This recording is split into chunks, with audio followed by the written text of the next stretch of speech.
आम आदमी पार्टी के सांसद संजय सिंह ने किस तरह से बीजेपी को पन्ने पोल खोल कर रख दिया और बीजेपी वाले इतने ज़्यादा सदमे में चले गए कि वो संजय सिंह से डरने लगे हैं और उनके हर एक सवाल का जवाब बीजेपी वाले देने में असमर्थ हो रहे हैं। तो आप लोग दोस्तों वीडियो में अंत तक बने रहना, सारा माजरा देखना कि पूरा सबूत के साथ किस तरह से संजय सिंह ने बीजेपी की पोल खोलकर रख दी और इससे बीजेपी बहुत तड़पड़ा रही है। पूरा विपक्ष सामने में है। तो आप लोग यह वीडियो पूरा अंत तक जरूर देखना, सब आज पोल पता चल जाएगा। धन्यवाद मान्यवर, आपने इस महत्वपूर्ण बिल पे मुझे अपनी बात कहने का मौका दिया। मान्यवर, मुझे आज वो दृश्य याद आ रहा है जब भारत की सरकार किसानों के खिलाफ 3 काला कानून लेकर आई थी और उस समय हमने रोका था मान्यवर, निवेदन किया था, विनती की थी, हाथ जोड़ा था कि किसानों के साथ विश्वासघात मत कीजिए, लेकिन सरकार ने नहीं सुनी। सर, हमने विरोध किया, हम बेल में आए, सरकार को चिताया, हमें सस्पेंड करके बाहर कर दिया गया। सर, 7 दिन तक इसी संसद के परिसर में हम लोग निलंबित करके रखे गए। सरकार ने हमारी बात नहीं सुनी। 1.5 साल तक किसानों ने सड़क पे धरना दिया और 750 किसानों ने अपनी शहादत दी। संजय जी, उसके बाद बिल पर बोलिए। वो उसी पे बोल रहे हैं सर, इसी पे बोल रहे हैं, इसी पे बोल रहे हैं। इस देश का किसान, बोलिए, इस देश का मजदूर, इस देश का अन्नदाता। सर, आपका चेहरा आ रहा है, मेरा भाषण मेरा चल रहा है, चेहरा आपका आ रहा है।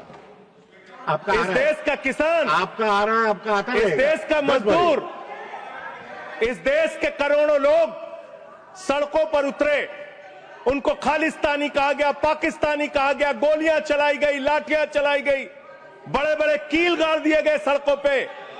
और 1.5 साल के बाद प्रधानमंत्री जी एक दिन प्रकट होते हैं, कहते हैं मेरी तपस्या में कमी हो गई, हम कानून वापस ले रहे हैं। आज मैं आपसे कहना चाहता हूं मान्यवर, यह ऐतिहासिक भूल आप करने जा रहे हैं, ये गुनाह और पाप आप दोबारा करने जा रहे हैं। और इस काले कानून को पास करने के बाद इस देश का मजदूर सड़कों पे उतरेगा, इस देश का किसान सड़कों पे उतरेगा, इस देश का आम आदमी सड़कों पे उतरेगा, जिसके पेट और पीठ दोनों पे आप छुरा मारने का काम कर रहे हैं। ये मैं कहना चाहता हूं मान्यवर।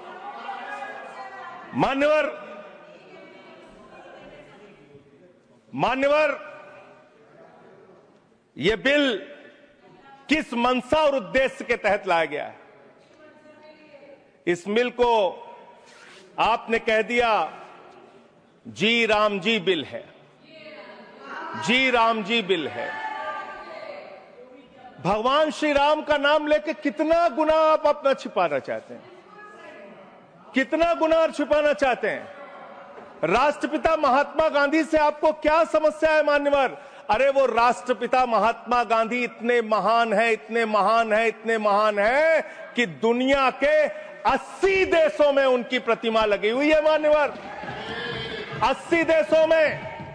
और जब G20 का सम्मेलन हुआ, दुनिया के तमाम राष्ट्राध्यक्ष आए, दुनिया के तमाम प्रधानमंत्री और राष्ट्रपति आए, तो भारत के प्रधानमंत्री को मजबूर होकर उसी राजघाट पर महात्मा गांधी के सामने सर झुकाना पड़ा। वो गोलवरकर की समाधि पे नहीं गए, गांधी की समाधि पे गए। वो गोडसे की समाधि पे नहीं गए, गांधी की समाधि पे गए मान्यवर। राष्ट्रपिता महात्मा गांधी जो राम राज्य की कल्पना करते थे, राष्ट्रपिता महात्मा गांधी जो रघुपति राघव राजा राम का पाठ करते थे, राष्ट्रपिता महात्मा गांधी जो भगवान श्री राम के सच्चे भक्त थे। और याद रखिएगा मान्यवर, इस सरकार को आपके माध्यम से कहना चाहता हूं, भगवान को अपने भक्त से बहुत प्यार होता है। आज भगवान श्री राम आपको श्राप दे रहे होंगे कि तुम हमारे भक्त को अपमानित कर रहे हो, तुम अपने भक्त को, तुम हमारे भक्त को अपमानित कर रहे हो। भगवान श्री राम आपको जरूर श्राप दे रहे होंगे।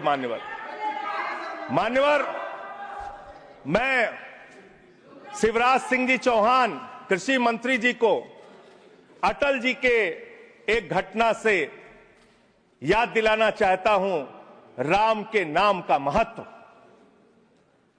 एक उनके प्रतिद्वंदी ने बयान दिया, मान्यवर, राजनीतिक प्रतिद्वंदी ने, उस प्रतिद्वंदी ने कहा अगर अटल जी को पूजा करनी है तो मेरी पूजा क्यों नहीं करते, मेरे नाम में भी राम लिखा हुआ है।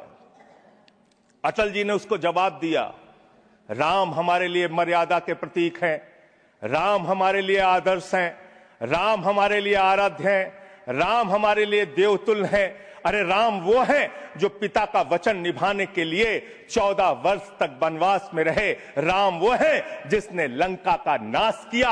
और राम चरित्र का नाम है, राम मर्यादा का नाम है, राम आदर्श का नाम है। राम के नाम में चरित्र होना चाहिए, वरना तो हराम में भी राम लिखा हुआ है, वरना तो हराम में भी राम लिखा हुआ है। इसलिए राम का नाम लगा लेने मात्र से आपके गुनाह नहीं छिप जाएंगे। सुखराम नाम था ना मान्यवर, बेड के नीचे रुपया मिला था, बेड के नीचे रुपया मिला था। और मैं सोच रहा था कि जब क्या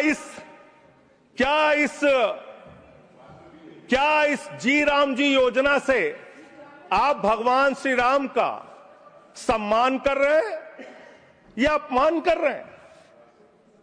आप भगवान श्री राम का सम्मान कर रहे हैं या उनको गली मोहल्ले गांवों में बदनाम कर रहे हैं? मैं पढ़ रहा था, एक खबर मिली, राजस्थान में मनरेगा योजना में 200 करोड़ का भ्रष्टाचार। मैंने पढ़ा गुजरात में 500 करोड़ रुपए का भ्रष्टाचार। ये सारे कागजात हैं।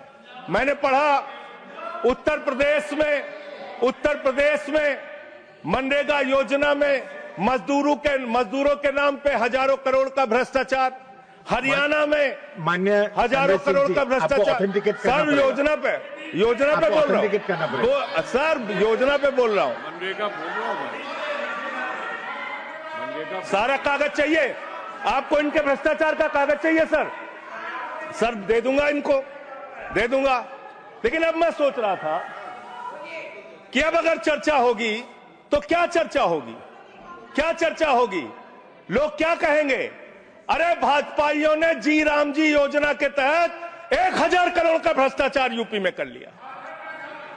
अरे भाजपाइयों ने हरियाणा में 500 करोड़ रुपए का भ्रष्टाचार जी राम जी में कर लिया।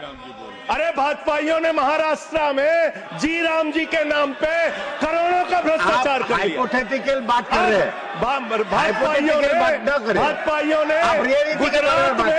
गुजरात में तो क्या बोलूं सर, क्या आपत्ति है इनको सर? क्या बोलूं, जी राम जी ना बोलूं सर? अब तो गुजरात में सैकड़ों करोड़ का भ्रष्टाचार भाजपाइयों ने जी राम जी के नाम पे कर लिया। पूरे देश में गांव में बिल पास विधायक, इनके बीजेपी के विधायकों ने जी राम जी योजना में भ्रष्टाचार कर लिया। तो ये आप राम को सम्मान दे रहे हैं कि राम को अपमानित कर रहे हैं? आप राम को अपमानित कर रहे हैं। अरे बैठ जाओ, चंदा चोरी की है तुम लोगों ने, बैठ जाओ, चंदा चोरी की है तुमने भगवान श्री राम के नाम पे चंदा चोरी की है। बैठ जाओ। मान्यवर देखिए, हमारा समय खा रहे हैं सर ये लोग। मान्यवर, एक लाइन मुझे याद आती है, इस बिल को पढ़ने के बाद, मेहनत तो करता हूं फिर भी घर खाली है बाबूजी। मेहनत तो करता हूं फिर भी घर खाली है बाबूजी। मिट्टी के कुछ दीपक ले लो, दिवाली है बाबूजी। मिट्टी के कुछ दीपक ले लो, दिवाली है बाबूजी। गरीब व्हाट रूल पॉइंट ऑफ बताइए। ऑर्डर 110 110 एक मिनट, पॉइंट 110 ऑफ ऑर्डर सुन लेते हैं। नहीं, it is the right of the member. Yes, it is the right. You are bringing everybody who is coming on the bail and he's asking all the things. No.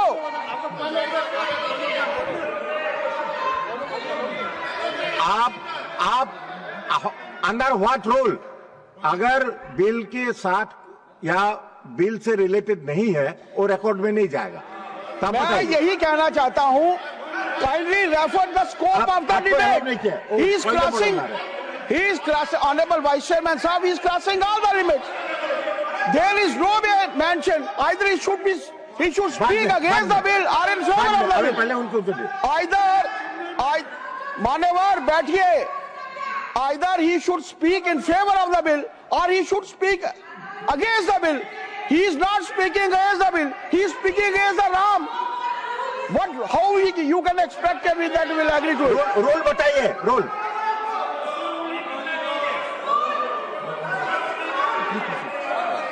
ठीक है संजय जी, कर देते हैं बोलने। Sir LOP wants to speak. जब आपने उनको allow किया, एलओपी को करिए। आपका समय कम है, उनको अलाउ आपका समय से जाएगा, है आपका समय जो से सर गिना उनका जाएगा। हमारे में से आपका समय पॉज से गिना कीजिए जाएगा। सर, पॉज कीजिए।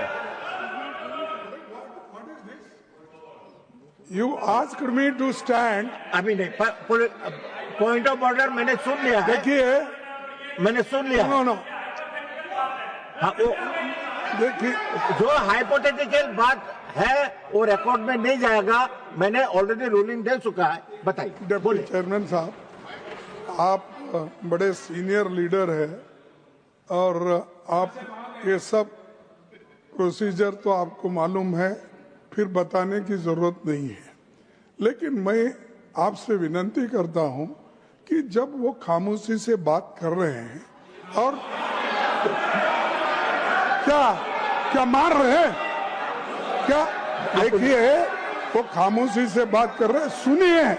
आपको अगर जचता नहीं, अगर आपको ये पसंद नहीं है तो आप उसका उत्तर बाद में दीजिए, पहले सुनिए उनका जो कहना चाहते हैं। हाँ, बोले। और उदाहरण के तौर पर अब उनको बोलने दीजिए। सारी चीजें वो उदाहरण के तौर पर बोल रहे हैं और कागज सामने रख के बोल रहे हैं, इसीलिए आप उनको परमिट देना, माननीय और संजय उनको सिंह, कहना बोलिए। जरा खामोश बैठ। धन्यवाद। मान्यवर मैं भाजपाइयों के लिए, भाजपाई मित्रों के लिए एक गाना गाना चाहता हूं कि देखो ऐ दीवानो ऐसा काम ना करो, राम का नाम बदनाम ना करो, राम का नाम बदनाम ना करो। इस जी राम जी योजना के नाम पे पूरे देश में आप लोगों का जो भ्रष्टाचार है, हम नहीं चाहते कि वो हमारे आराध्य भगवान श्री राम के साथ जुड़े। आप वो भ्रष्टाचार, वो चोरी, वो सारे कुछ लूटखोरी वो जोड़ना चाहते, कमीशन खोरी राम जी के नाम से, राम जी के नाम से जोड़ना चाहते हैं। लेकिन मैं क्या करूं मान्यवर, मैं तो कह रहा हूं, आप फिर आ गए मान्यवर, हम लोगों को। हाँ तो मान्यवर हम तो कह रहे हैं, देखो ऐ दीवानो ऐसा काम ना करो, राम का नाम बदनाम ना करो। लेकिन हमारे भाजपाई मित्र कह रहे हैं, राम राम जपना पराया माल अपना, राम राम जपना पराया माल अपना। इनका ध्यान लूटखोरी और भ्रष्टाचार में लगा हुआ है। इस कानून में क्या लिखा हुआ है मान्यवर? इस कानून में लिखा हुआ है, इस कानून में लिखा हुआ है मान्यवर, इसमें लिखा हुआ है कि 40% हिस्सा राज्य सरकारें देंगी, 60% हिस्सा केंद्र सरकार देगी। पहले 90% हिस्सा केंद्र सरकार देती थी, 10% हिस्सा राज्य सरकारें देती थी। आज तो ज्यादातर राज्य सरकारें आपकी नीतियों की बदौलत, आप जीएसटी का पैसा खाते हैं, राज्यों के टैक्स का पैसा खाते हैं, आपने राज्यों को खोखला कर दिया, आपने राज्यों को कर्ज में डुबा दिया। अब आप कह रहे हैं राज्य सरकारें इसमें पैसा लगाएंगी, यानी आप इस योजना को मारना चाहते हैं, आप इस देश के मजदूरों का हक मारना चाहते हैं, इस योजना को पूरी तरीके से खत्म और समाप्त करना चाहते हैं। इस मंशा से आप इस योजना को लेके आए हैं, क्योंकि राज्यों के ऊपर आज जो कर्जा है वो मैं पढ़ के आपके सामने सुनाना चाहता हूं। तमिलनाडु 8,34,000 करोड़ रुपए, उत्तर प्रदेश 7,69,000 करोड़ रुपए, महाराष्ट्र 7,22,000 करोड़ रुपए, पश्चिम बंगाल 6,58,000 करोड़ रुपए, कर्नाटक 5,57,000 करोड़ रुपए, राजस्थान 5,62,000 करोड़ रुपए, आंध्र प्रदेश 4,85,000 करोड़ रुपए, गुजरात 4,67,000 करोड़ रुपए, केरल 4,29,000 करोड़ रुपए, मध्य प्रदेश 4,18,000 करोड़ रुपए, तेलंगाना 3,89,000 करोड़ रुपए, बिहार 3,19,000 करोड़ रुपए।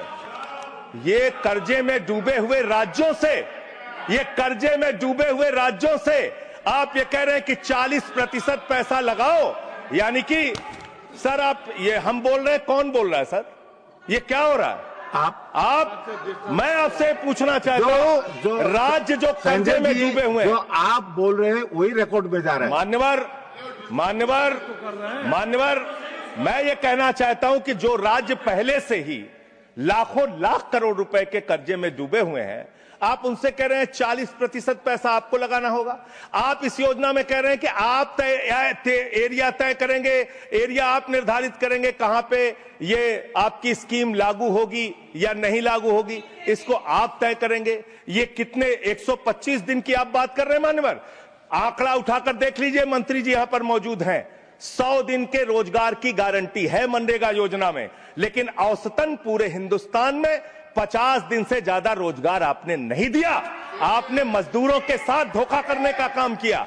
और आंकड़े ये बताते हैं कि आपका जो बजट का निर्धारण होता है 12 करोड़ लोगों के लिए 267 रुपए के हिसाब से अगर आप मजदूरी निर्धारित करते हैं तो करीब करीब 3,13,000 करोड़ रुपए बनती है। आप उसके लिए 86,000 करोड़ रुपए का बजट रख रहे हैं। यानी कि मंशा आपकी शुरू से स्वयं यही है कि आप इस योजना के तहत लोगों को काम नहीं देना चाहते हैं, मजदूरी नहीं देना चाहते हैं। लेकिन मजदूरों के हक में, मजदूरों की आवाज उठाने वाले लोग देश भर में संगठित हो रहे हैं। ये आप दूसरा अपराध करने जा रहे हैं। मैं आपको कहना चाहता हूं, आपके माध्यम से इस सरकार को चेतावनी देना चाहता हूं। कौन सी हक की लड़ाई लड़ रहे हैं मेहराज मलिक, जो हमारा विधायक है जम्मू कश्मीर का? वो जमीन के हक की लड़ाई लड़ रहा था, मजदूर के हक की लड़ाई लड़ रहा था। आपने उसको पीएसए का कानून लगा के जेल में डाल दिया। कौन से हक की लड़ाई लड़ रहे थे? सोनम वांगचुक मजदूर के हक की लड़ाई लड़ रहे थे, किसान के मक्के हक की लड़ाई लड़ रहे थे, आम आदमी के हक की लड़ाई लड़ रहे थे, लद्दाख के लोगों के हक की लड़ाई लड़ रहे थे। उस सोनम वांगचुक को, जो एक पढ़े लिखे प्रतिष्ठित व्यक्ति हैं, उनको आपने पकड़कर जेल में डालने का काम किया। आप पूरे देश में जबरदस्ती मामला है जी, तो ये रिकॉर्ड में नहीं जाएगा। क्यों नहीं जाएगा सर? क्यों नहीं जाएगा सर? मजदूर के लिए लड़ने वाले क्यों नहीं जाएगा? मैटर जो सर, है क्यों नहीं जाएंगे? वो रिकॉर्ड में नहीं जाएगा। आगे बोले सर, आगे बोले सर। मैं इस अवसर पर पंडित राम नरेश त्रिपाठी जो हमारे सुल्तानपुर के हैं, उनकी एक कविता पढ़ना चाहूंगा। ना मंदिर में, ना मस्जिद में, ना गिरजे के आसपास में, ना पर्वत पर, ना नदियों में, ना घर बैठे, ना प्रयास में, ना कुंजों में, ना उपवन में, शांति भवन या सुख निवास में, ना गाने में, ना बाने में, ना आशा में, ना ही हास में, ना छंदों में, ना प्रबंध में, ना अलंकार, ना अनुप्रास में, खोज ले कोई राम मिलेगा दीन जनों की भूख प्यास में। खोज ले कोई राम मिलेगा दीन जनों की भूख प्यास में। आप दीन जनों को भूखा रख के, उनकी मजदूरी छीन के, उनके हाथ का काम छीन के, उनका रोजगार छीन के, आप चाहते हैं उनके पेट पे लात मार के, आप चाहते हैं कि आप सिर्फ इस योजना का नाम बदल देंगे, इस योजना का नाम बदल देंगे तो पूरे देश में आपका महिमा मंडन हो जाएगा। अब आपका ये नकली काम इस देश के अंदर चलने वाला नहीं है। पूरा देश आपकी सच्चाई जान चुका है मान्यवर। पिछले दिनों मैंने पदयात्रा शुरू की थी अयोध्या से लेकर सरयू से संगम तक। अयोध्या में किसान आए हमारे पास, बहुत सारे किसानों ने आकर कहा किस तरीके से अयोध्या के अंदर किसानों की जमीनों का कब्जा किया जा रहा है प्रशासन के द्वारा, भारतीय जनता पार्टी की सरकार के द्वारा वहां पर किसानों के ऊपर लाठियां चला के, गोलियां चला के, बुलडोज करके उनकी जमीनें औने पौने दामों में ली जा रही है। मान्यवर, औने पौने दामों में उनकी जमीनें ली जा रही हैं। और वो जमीनें मान्यवर वो जमीनें जो ली जा रही हैं किसानों से, वो जमीनें बड़े बड़े बिल्डर को बेची जा रही हैं, बड़े बड़े बिल्डर को बेची जा रही हैं। किसानों से 5 लाख रुपए बिस्वा जमीन ली गई अयोध्या में। अरे सुनो ध्यान से, किसानों से 5 लाख रुपए बिस्वा अयोध्या में जमीन ली गई और लोढ़ा ब्रदर्स ने उसी जमीन को प्लाटिंग करके 1 करोड़ 80 लाख रुपए में बेचा। आप धंधा कर रहे हैं, प्रभु श्री राम के नाम पे आप धंधा कर रहे हैं, अयोध्या के लोगों को लूटने का काम कर रहे हैं, अयोध्या के किसानों को लूटने का काम कर रहे हैं। इसीलिए अयोध्या के लोगों ने आपको हराया, इसीलिए अयोध्या के लोगों ने आपको हराया। और यही आपका चरित्र रहेगा तो पूरे देश में जनता आपको जवाब देगी, जनता आपको हराने का काम करेगी। ये मजदूरों का हक मारने का काम जो आप कर रहे हैं, इसको बंद कीजिए। मानवर, मैं अंतिम बात कहना चाहता हूं, मानवर बोले, जब ये मनरेगा योजना लाई गई, तो इस बिल को अस्थायी समिति में भेजा गया था। आज जब आप नई योजना लेकर आ रहे हैं, इसको अस्थायी समिति में आपने क्यों नहीं भेजा? क्या आप छिपाना चाहते हैं? क्या आपकी मंशा है? ये आप बताइए। और अंत में इन्हीं लाइनों के साथ कि हम मेहनत कश इस दुनिया से जब अपना हिस्सा मांगेंगे, एक बाग नहीं, एक खेत नहीं, हम सारी दुनिया मांगेंगे,